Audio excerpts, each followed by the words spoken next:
Big boss 8వ season హడావిడి మళ్ళీ మొదలైంది. ఇక ఎన్నికల season, IPL, world cup season ఇలా అన్ని ముగిశాయి.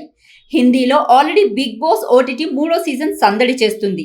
ఇప్పుడు తెలుగులో బిగ్ బాస్ 8వ సీజన్ సందడి షురూ కాబోతుంది. ఇప్పటికే కంటెస్టెంట్ల విషయంలో లీకులు వినిపిస్తున్నాయి. ఇప్పుడు వినిపిస్తున్న పేర్లు చివరి వరకు ఉంటాయో లేవో తెలియడం లేదు, కానీ ఇంట్రెస్టింగ్ పేర్లు మాత్రం చక్కర్లు కొడుతున్నాయి. బిగ్ బాస్ 8 తెలుగులోకి సంబంధించిన లీకులు ఇప్పుడు ఎక్కువగా వినిపిస్తున్నాయి.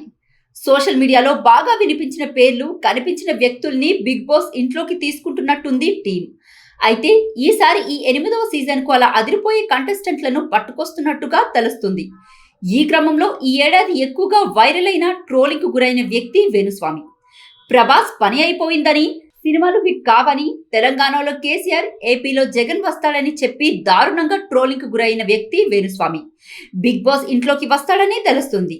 ఏపీలో జగన్ వస్తాడని చెప్పడం, రిజల్ట్స్ తర్వాత తేడా కొట్టేయడం, ఆ తర్వాత వేణుస్వామిని అందరూ తిట్టడం, ఇంకెప్పుడు ఇలా పబ్లిక్ ప్లాట్ఫామ్ మీద ఇలాంటి విషయాల మీద జాతకాలు అంటూ చెప్పను అని వేణుస్వామి నిర్ణయించుకున్న సంగతి తెలిసిందే.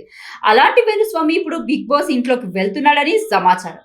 ఇది నిజమో కాదో తెలియడం లేదు, కానీ కొన్ని విషయాలను పరిశీలించి చూస్తే కాస్త అవగతం అయ్యే అవకాశం ఉంది. వేణుస్వామి ఒకవేళ బయట ఉంటే పూజలు, యాగాలు, హోమాలు అంటూ లక్షల్లో సంపాదించుకుంటూ ఉంటాడు. ఒకవేళ బిగ్ బాస్ ఇంట్లోకి వెళితే ఎన్ని వారాలుంటాడో తెలియదు. బయటి ఆదాయం కన్నా లోపల ఆదాయం ఎక్కువగా ఉంటేనే వేణుస్వామి వెళ్తాడని అర్థం. వేణుస్వామికి ఈసారి అందరికంటే హైయెస్ట్ రెమ్యునరేషన్ ఇచ్చి మరీ తీసుకుంటున్నారని తెలుస్తుంది.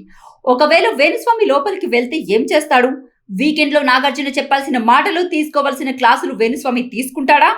అందరి జాతకాలు చెప్పు ఎవరు విన్ అవుతారో ముందో ఊహించి చెబుతాడా అన్నది చూడాలి. అసలే ఈసారి బిగ్ బాస్ ఇంట్లోకి కుమారి ఆంటీ, బరిలెక్క వంటి వారు వస్తారని తెలుస్తుంది. వీటిల్లో ఏ మేరకు నిజమవుతాయో చూడాలి.